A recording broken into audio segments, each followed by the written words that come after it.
விஜய் ஜெயலலிதா இருக்கும்போது கொடநாட்டில் போய் கெஞ்சறாரு. எந்த படம்? தலைவா படத்துக்கு.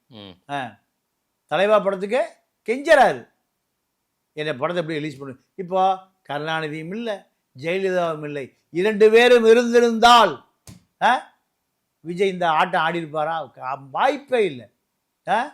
அவருடைய வாகனம் பதிவாகிற பொழுதே வழக்கு பதிவாயிரும். அவர் இந்த பஸ்ஸு பாடி கட்டி ரிஜிஸ்டர் பண்ணுறாருல, உங்கள் விஜய் பெயிண்ட் அடிக்கிறாங்கல்ல, விஜய் நான் வரேன்.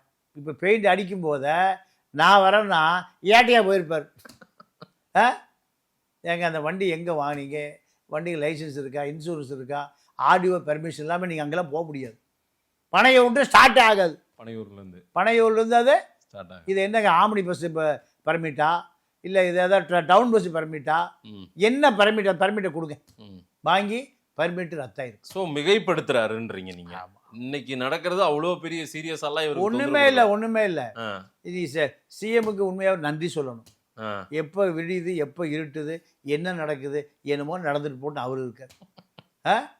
இப்போ அவர் பேரனை பாண்டிச்சேரியில் கொண்டு போய் கூத்துப்பட்டறையில், இங்கே கோடம்பாக்கம் கூத்துப்பட்டறையில், சிவசக்தி கூத்துப்பட்டறையில் எப்படி சிரிக்கணும், எப்படி அழுகணும், எப்படி போஸ் கொடுக்கணும், எப்படி ஸ்டெண்ட் அடிக்கணும், விஜய்க்கு தயார் பண்ணிட்டு இருக்காரு.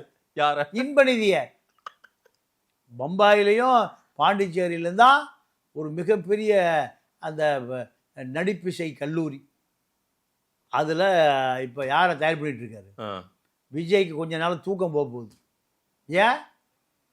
இன்பநிதி விஜயை உருவாக்க போறாரு. அதே மூஞ்சி, அதே பேஸ் கட்டு, சேம். பிரம்மாண்ட படம், பெரிய டைரக்டர். இப்போ யார்? நம்ம பாகுபலி எடுத்த ராஜமௌழி மூலம் ஒரு பிரம்மாண்டம். விஜய படம் எப்படா ரிலீஸ் ஆகுது, நம்ம பார்க்கலாம். இன்பநிதி நமக்கு போட்டியாக வந்துட்டார. இன்பநிதி ரசிகர் பண்ணுறோம், தமிழ்நாடு முழுக்க உருவாக்கப்படும். விஜய் ரசிகர்களும் இன்பநிதி ரசிகர்களும் அடிப்படி சண்டை நடக்கும் பாரு. ஏன் சார் உதயநிதி இல்லையா? இன்பநிதிக்கு போயாச்சு.